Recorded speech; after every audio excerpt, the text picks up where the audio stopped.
आशा करता हूं आप सब बहुत अच्छे होंगे। मेरा नाम है सिद्धांत अग्निहोत्री। स्टडी ग्लोस पे आपका बहुत बहुत स्वागत है। आज हम एक बहुत ही अच्छा टाइम्स ऑफ इंडिया का एक एडिटोरियल है, उसने एक जर्नलिस्ट हैं तो उन्होंने अपनी बात बताई है कि कैसे कोचिंग ने मेरी ज़िंदगी बर्बाद की। तो हम बात करेंगे इस पे, ठीक है, बहुत सारी चीज़ों पे बात करेंगे।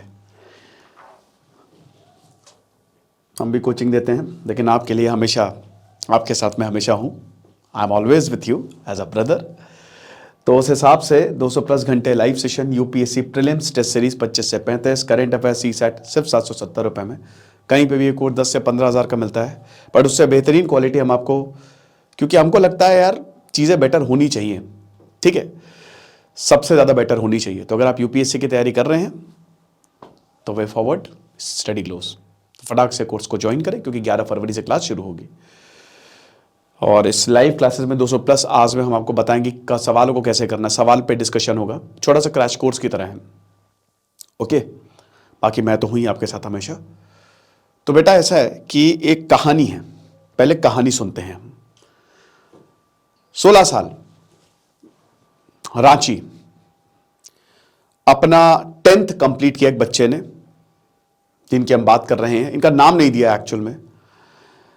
अब रांची झारखंड एक ऑलरेडी आईआईटी हब, इंजीनियरिंग, क्योंकि भाई वो तो पूरा इंजीनियरिंग ही टाउन है। जमशेदपुर, रांची, पूरा झारखंड ही इंजीनियरिंग टाउन है, ठीक है, मतलब इंजीनियरिंग स्टेट है। तो भाई इंजीनियरिंग करो, इंजीनियरिंग करो। तो ये साहब जो है वो निकल गए कोचिंग के लिए, ठीक है। देश की बहुत ही प्रतिष्ठित कोचिंग, ये लगभग बहुत सारे बच्चों की कहानी ऐसे ही है। प्रतिष्ठित कोचिंग, नाम नहीं लूंगा मैं, बस आप इतना समझिए कि इस साल 545 करोड़ का रेवेन्यू किया है उन्होंने। तो बहुत ही प्रतिष्ठित कोचिंग के लिए निकल गए, बहुत बड़ी कोचिंग के लिए वो पढ़ने निकल गए। अब वहां पे जब वो पढ़ने निकले, बहुत अच्छी बात है, बड़े अच्छे सपने दिखाए गए। माँ बाप एवरेज मिडिल क्लास, लेकिन माँ बाप भी देख के हो कोचिंग के बिना तो कुछ होगा नहीं, क्या करें, तो कोचिंग तो दिलानी ही दिलानी है। तो माँ बाप ने भी बोला कि चलो बेटा तुम पढ़ो, 11 12 तो कर ही रहे हो, साथ ही साथ तुम अपनी आईआईटी की तैयारी करो। सबसे पहली गलती है, फर्स्ट गलती है। तो अभी कोचिंग की जो नई गाइडलाइंस आई है उससे मैं बहुत सहमत हूँ, बहुत बढ़िया है कि सबसे पहले तो 16 साल से नीचे बच्चे जो हैं वो कोचिंग में नहीं आ सकते। बहुत कई बार क्या होता था कि 9th से बच्चे जो है तैयारी करने लगते थे, अभी मैं बताऊंगा। तो अब हुआ क्या कि ये गए कोचिंग में, तो इन्होंने यही देखा, सबसे पहले तो कोचिंग के अंदर गए, बहुत बढ़िया माहौल, वहां बढ़िया रिसेप्शनिस्ट, सब लोग, अच्छा एसी लगा, मस्त। और बोला कि आप ट्रायल लीजिए, आप एंट्रेंस दीजिए पहले। तो पहले एंट्रेंस होता है इन बड़ी बड़ी कोचिंग पे, एंट्रेंस दिया। तो अब उसमें क्या है कि जो टॉपर्स थे उनको 50% और 100% तक डिस्काउंट दिया गया। और जो टॉपर्स की कोई बात नहीं होती और अमीरों की कोई बात नहीं होती, तो वो पैसा अफोर्ड कर सकते हैं। लेकिन मेन बकरा कौन होता है? Middle class. हर एक चीज में मेन बकरा मिडिल क्लास ही होता है। और उनका सबसे ज्यादा जो टॉपर्स हैं और जो अमीर हैं, उनका कितना परसेंटेज है? 10% मैक्सिमम से मैक्सिमम, या और कम। 90% कौन है? मिडिल क्लास या लोअर मिडिल क्लास, ठीक है। तो टारगेट 90% वाले लोग होते हैं। मॉडस ऑपरेंडी क्या है? एंट्रेंस कराओ, जो टॉप करे, टॉप 20 टॉप 30 में, उनसे पैसे ही मत लो, फ्री में कोचिंग दो, वो टॉप करेंगे, उनकी फोटो लगा के बाकियों को खींचो। सिंपल सा कंसेप्ट है, उनकी फोटो लगा के बाकियों को खींचो कि आओ बेटा हमारे साथ कोचिंग करो बैठ के, ठीक है, हम तुमको आईआईटी, जेईई या और इसे हर जगह डाल दीजिए, आप यूपीएससी में डाल दीजिए, या तो प्राइस उतना कम हो।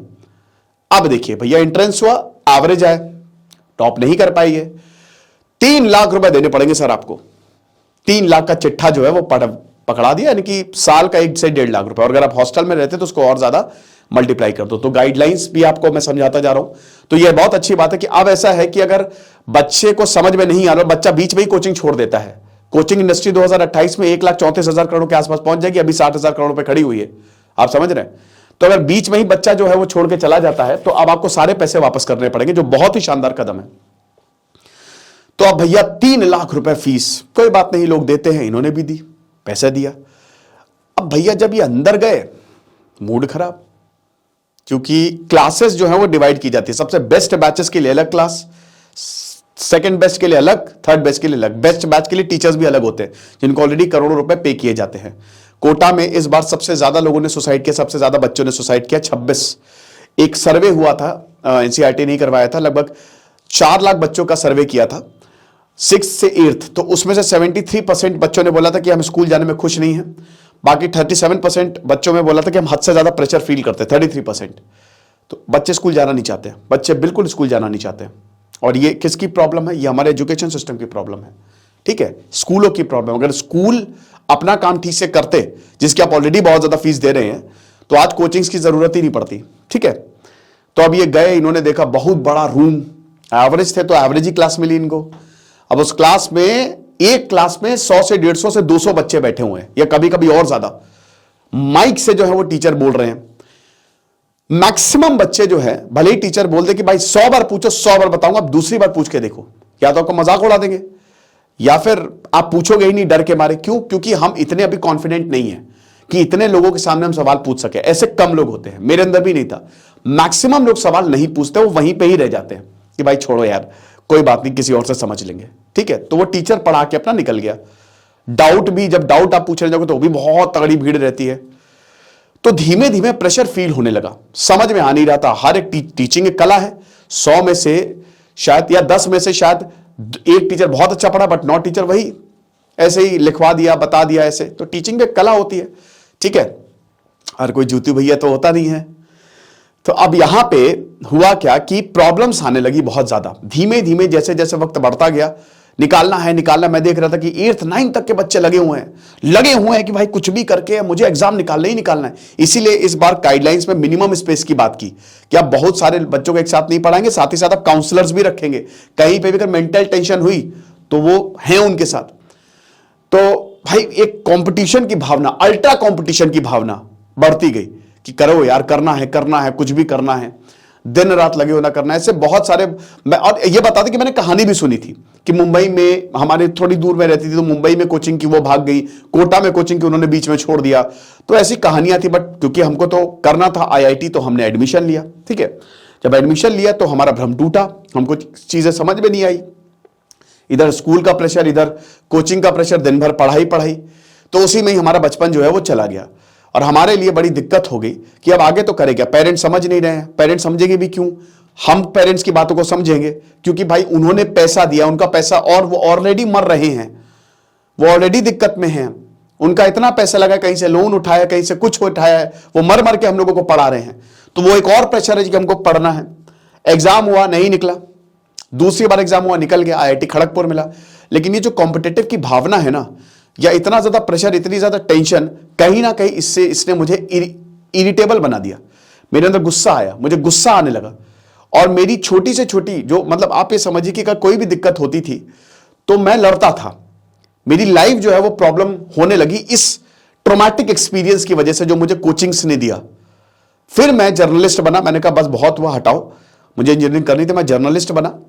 और उसके बाद मैंने नॉवेल्स पढ़ना शुरू किया, मैंने लिखना शुरू किया। तो मेरे गुस्से को एक डायरेक्शन मिला, आज मैं अच्छी जगह पे हूं। तो ये कहानी जो है वो लगभग हर एक स्टूडेंट की है भारत में, समझ रहे हो। जिस तरीके से पढ़ाना चाहिए उस तरीके से पढ़ा नहीं रहे हैं। कोचिंग्स को एक बिल्कुल पैसे की नजर में देखा जा रहा है। बड़ी बड़ी कंपनीज, बायजूस या और भी जितनी भी कंपनीज आपको दिख रहे हैं, वो अब उनकी वैल्यूएशन नीचे जा रही है। और जो प्रैक्टिसेस वो यूज करता है, आपको सभी को पता है कि क्या करते हैं वो। तो ये जो एक तो रिफंड का जो सरकार ने दिखाया है कि आप रिफंड करिए, ठीक है, अगर आप कोई भी है तो आप रिफंड पैसा ले सकते हैं। हॉस्टल्स के बारे में जो गाइडलाइंस दी गई है, एक अच्छा एनवायरनमेंट प्रोवाइड करना है, और जबरदस्ती फेक एडवर्टीजमेंट आपको नहीं देने हैं। तो इससे कोचिंग्स में सुधार आएगा। बट फिर भी दोस्तों, अनएथिकल कोचिंग मॉडल कभी भी सस्टेनेबल नहीं रहता। याद रखिएगा, पढ़ आप कहीं पे भी सकते हैं, और आपको एग्जाम निकालने के लिए कोई कोचिंग की भी जरूरत नहीं है।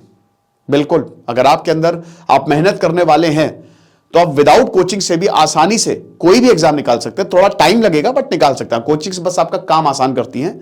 आपको वो इतना बड़ा जो रास्ता ना, वो आपको ही तय करना, बस रास्ता दिखाएंगे, हाँ बेटा वहां पे चले जाओ, ऐसे जाना है, ये रास्ता है, भटकना नहीं बस।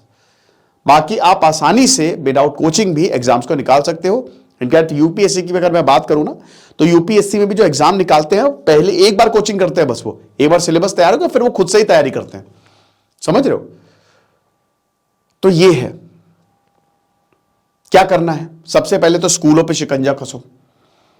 स्कूलों को देखो कि स्कूलों में क्या हो रहा है, स्कूल रेगुलेशन में लेके आए सरकार तुरंत। दूसरा, स्कूलों की एजुकेशन को इंटरैक्टिव बनाए। तीसरा कोचिंग है, बट कोचिंग ऐसी ना हो एक क्लास में 30 से 40 बच्चे से ज्यादा ना हो। इतने सारे बच्चों को पढ़ाने का कोई फायदा नहीं है। पांचवा, सच्चाई बताई जाए, क्योंकि यहां पे गाइडलाइंस में ये भी कि आप सच्चाई बताएंगे। आप ये नहीं बताओगे खाली यही है, अगर आप इसको नहीं करोगे आपकी जिंदगी बर्बाद हो जाओगी। आप और भी चीजें बताओगे, अगर ये आप पढ़ रहे हो तो आपके पास और क्या ऑप्शंस हैं। सिर्फ एग्जाम, सिर्फ आईआईटी, नीट, यूपीएससी जिंदगी नहीं है। जिंदगी बहुत बड़ी है। ये सब तो छोटे पार्ट हैं जिंदगी के। लाइफ ही एक बहुत बड़ा एग्जाम है और आप कंटिन्यूसली उस एग्जाम में हो, तो ये सब आप चीजें बताओगे, आप मोटिवेटेड रखोगे। पांचवा, थोड़ा मैं चाहता हूं कि ये मेरा पर्सनल मानना यह है कि योग को इंक्लूड किया जाए बच्चे को, दिमाग को। अब देखिए जो सर्वे हुआ था उसमें 77% बच्चे कह रहे हैं कि हम वी आर नॉट सेटिस्फाइड। क्यों ना सेटिस्फाइड? एक टीचिंग को पढ़ाने का एक इंटरव्यू होना चाहिए कि एक स्टूडेंट, एक टीचर जो है वो किस तरीके से पढ़ा रहा है, और योग को तो जरूर रखे।